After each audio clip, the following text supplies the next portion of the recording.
Gaza യുദ്ധത്തിലെ മധ്യസ്ഥ സ്ഥാനം പുനഃപരിശോധിക്കുമെന്ന് Qatar. മധ്യസ്ഥത ചില ഇടുങ്ങിയ ചിന്താഗതിക്കാർ ദുരുപയോഗം ചെയ്യുന്നുവെന്ന് ഖത്തർ പ്രധാനമന്ത്രി വ്യക്തമാക്കി. തുർക്കി വിദേശകാര്യമന്ത്രിക്കൊപ്പം മാധ്യമങ്ങളെ കാണുകയായിരുന്നു ഖത്തർ പ്രധാനമന്ത്രി. ഫൈസൽ ഹംസ ദോഹയിൽ നിന്ന് ചെയ്യുന്നുണ്ട്. ഫൈസൽ, എന്താണ് ഇപ്പോൾ ഇങ്ങനെയൊരു കാര്യം ഖത്തർ മുന്നോട്ട് വെക്കാൻ കാരണം?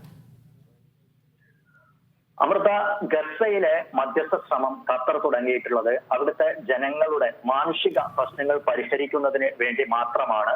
അവിടെ യുദ്ധം അവസാനിപ്പിക്കുന്നതിന് വേണ്ടിയാണ്, ജനങ്ങളുടെ കെടുതി ഇല്ലാതാക്കാനാണ്. അത് ഗസയിലെ ജനങ്ങളുടെ കാര്യമായാലും ഹമാസിന്റെ കയ്യിലുള്ള ഇസ്രായേലി ബന്ദികളുടെ കാര്യത്തിലായാലും ജനങ്ങളുടെ പ്രശ്നം മുൻനിർത്തി മാത്രമാണ് ഖത്തർ ഈ വിഷയത്തിൽ മധ്യസ്ഥത വഹിക്കുന്നത് എന്നുള്ളതാണ് ഖത്തർ നേരത്തെ മുതൽ പറയുന്ന ഒരു കാര്യം. എന്നാൽ അതിന് വിപരീതമായി നേരത്തെ മുതൽ തന്നെ ഇസ്രായേൽ പ്രധാനമന്ത്രി ബെഞ്ചമിൻ നെതന്യാഹുവും കഴിഞ്ഞ ദിവസം അമേരിക്കൻ സെനറ്റർമാരും ഇക്കാര്യത്തിൽ ഖത്തറിനെതിരെ ചില ആരോപണങ്ങൾ ഉന്നയിച്ചിരുന്നു. അതിലേറ്റവും അവസാനം അമേരിക്കൻ ചില സെനറ്റർമാർ ഉന്നയിച്ച ആരോപണമാണ്.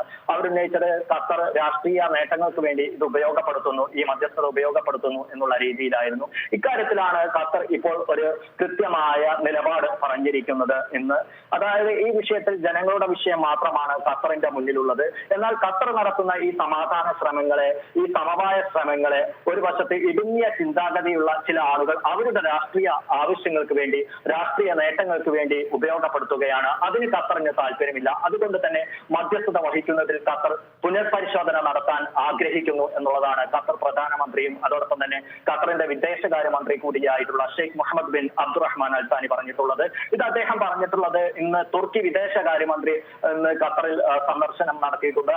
അദ്ദേഹവുമായി തോടൊപ്പം ചേർന്ന് നടത്തിയ ഒരു സംയുക്ത വാർത്താ സമ്മേളനത്തിലാണ്. അതിന് തൊട്ടു മുമ്പ് തന്നെ ഇന്ന് റൊമാനിയൻ പ്രധാനമന്ത്രി ഖത്തറിലെത്തിയിരുന്നു. അവിടെയും അദ്ദേഹം പറഞ്ഞ ചില കാര്യങ്ങളുണ്ട്. ഗസ മധ്യസ്ഥ ശ്രമങ്ങൾ, വെടിനിർത്തൽ അടക്കമുള്ള വിഷയങ്ങൾ ഒരു പ്രതിസന്ധി നേരിടുകയാണ്, അല്ലെങ്കിൽ ഒരു അനിശ്ചിതത്വം എന്നുള്ള രീതിയിൽ നേരിട്ടുകൊണ്ടിരിക്കുകയാണ്. ഇതിലൊരു പുരോഗതി ഉണ്ടാകുന്നില്ല എന്ന് അദ്ദേഹം പറയുന്നുണ്ടായിരുന്നു.